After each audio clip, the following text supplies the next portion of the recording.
Allison Mastrangelo live for us. Thank you so much. And it's not just Georgia fans for tonight's game. One man, get this, came all the way from Alaska. Ashley Lincoln, live now at Truist Park. And Ashley, you talked to a lot of people out there, and they had a haul to get here for tonight's game.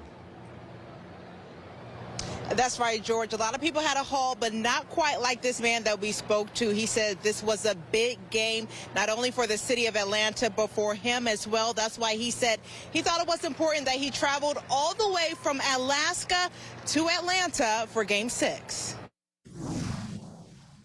Let's pull the trigger and go. A split-second decision turned into 8 hours of travel from Alaska to Atlanta, and a tweet documenting the commute.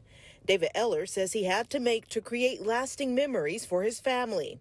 We're fired up, man. The North Dakota native now living in Alaska says he had to come to Atlanta to witness the Braves take on the LA Dodgers in Game 6. It's personal. It runs deep. It's real.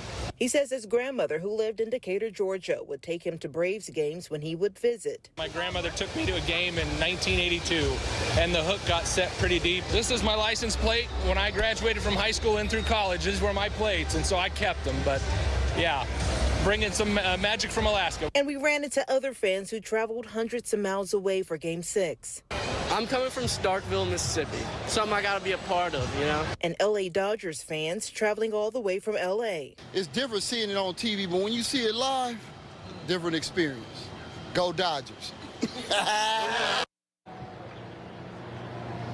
And a different experience indeed, George. And holding on to the lead, that's what these fans want. I can tell you that the crowd, the noise from the stadium behind me is so powerful. You can feel the vibration once that crowd erupts. So tonight, many of those fans that we spoke to, they're hoping that the Braves continue to keep this lead going so they have some good memories to fall back on their way back to Alaska tonight, George. Yeah, Ashley, they can go ahead and take that back home with them. Let's hope we get some great memories. And that Dodgers fan, that was pretty brave.